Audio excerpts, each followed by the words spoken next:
అనగనగా ఒక రాజకీయ నాయకుడు. ఆయన పేరు ధర్మపురి శ్రీనివాస్. సుదీర్ఘకాలం కాంగ్రెస్ పార్టీలో రాజకీయం చేశారు. ఆయన ఉమ్మడి రాష్ట్రంలో పిసిసి అధ్యక్షుడు కూడా అయ్యారు. ఒక దశలో ముఖ్యమంత్రి అభ్యర్థిగా రేసులో ఉన్నారు. అప్పట్లో అపాయింట్మెంట్ లేకుండా నేరుగా వెళ్ళి సోనియా గాంధీని కలవగలిగిన స్థాయి అయింది. సో రాష్ట్ర విభజన తర్వాత పరిస్థితులు మారిపోయి బీఆర్ఎస్లో చేరిన ఫైనల్గా తిరిగి కాంగ్రెస్ గూటికే చేరారు డిఎస్. ఆయన ఇద్దరు కొడుకుల్లో సంజయ్ కాంగ్రెస్లో, ఇంకా అరవింద్ బీజేపీలో ఉన్నారు. సో ఈ ఉపోద్ఘాతం అంతా ఎందుకంటే అసలు కథ ఇక్కడి నుంచే మొదలైంది. చిన్న కొడుకు బీజేపీలో ఉన్న బతుకున్నప్పుడు ఎప్పుడు కూడా డిఎస్ అటువైపు వెళ్ళలేదు. బీఆర్ఎస్ నుంచి తిరిగి గాంధీ భవన్కే చేరుకున్నారు డిఎస్. కానీ ఇప్పుడు చనిపోయాక కాషాయ కండువా కప్పే ప్రయత్నం జరుగుతుంది. ఆయన మావాడనని చెప్పుకునే ప్రయత్నంలో తెలంగాణ బీజేపీ ఉన్నట్లు తెలుస్తోంది. ఇక తెలంగాణ ఏర్పాటు తర్వాత పార్టీలో తనకు అవమానం జరిగిందంటూ వెళ్ళిపోయి గులాబీ కండువా కప్పుకున్నారు.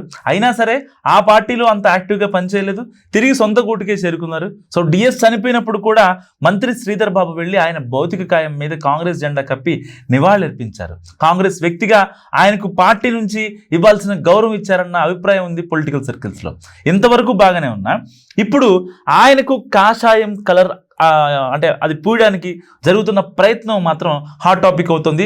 రేపు నిజామాబాద్లో ధర్మపురి శ్రీనివాస్ విగ్రహావిష్కరణ జరుగుతుంది. సో విగ్రహం అంతా సిద్ధమైంది. అందుకు సంబంధించిన ఏర్పాట్లు కూడా జరుగుతున్నాయి. కేంద్ర మంత్రి అమిత్ షా చేతుల మీదుగా ఆవిష్కరించేందుకు షెడ్యూల్ కూడా ఆల్రెడీ ఫిక్స్ అయిపోయింది. సో ఇక్కడే అసలు చర్చ మొదలైంది. పూర్తి స్థాయి కాంగ్రెస్ నాయకుడిగా ఉన్న డిఎస్కు ఇప్పుడు కాషాయ కలర్ ఎందుకు పూస్తున్నారు? ఒక కొడుకు బీజేపీలో ఉన్నంత మాత్రాన చనిపోయాక ఆయన కండువానే మార్చుతారా? ఈ విషయంలో అసలు కాంగ్రెస్ పార్టీ ఏం చేస్తుందన్న ప్రశ్నలు వస్తున్నాయి ఇప్పుడు పొలిటికల్ సర్కిల్స్లో. అయితే చనిపోకముందు డిఎస్ మానసికంగా బీజేపీకి దగ్గరయ్యారని రాష్ట్ర స్థాయి నాయకులు ప్రకటించడం గురించి కూడా ఇప్పుడు ఆసక్తికరంగా మాట్లాడుతున్నారు రాజకీయ విశ్లేషకులు. చనిపోక ముందు నడవలేని స్థితిలో ఆయన్ని ఒక్కసారిగా గాంధీ భవన్కు తీసుకురావడంపై కూడా కుటుంబంలో వివాదం రేగింది.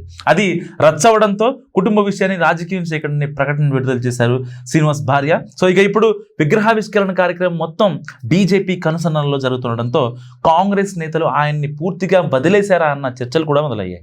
బీజేపీ పొలిటికల్ స్టెప్ పై ఇప్పటి వరకు కాంగ్రెస్ నేతలు ఎవరూ రియాక్ట్ అవ్వలేదు. నిజామాబాద్ జిల్లా నుంచి పిసిసి అధ్యక్షుడు మహేష్ గౌడ్ ఉన్నారు. అయినా సరే బీజేపీ వ్యవహారాన్ని పట్టించుకోకపోవడానికి కారణాలు ఏంటని కూడా ఆరా తీస్తున్నారు పొలిటికల్ పండిట్స్.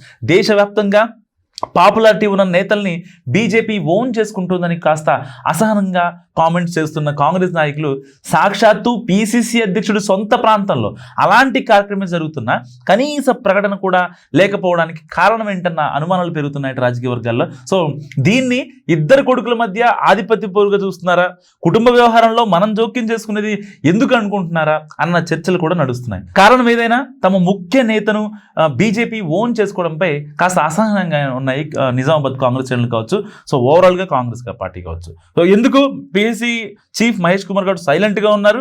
నిజంగా ఇన్నాళ్ళు కాంగ్రెస్ వాదిగా ఉన్న డిఎస్ పై బీజేపీ కాషాయ జెండా విగ్రహం పైన ఎందుకు ఎగరవేయాలనుకుంటుంది? సో మీరేమనుకుంటున్నారో కామెంట్ రూపంలో చెప్పండి.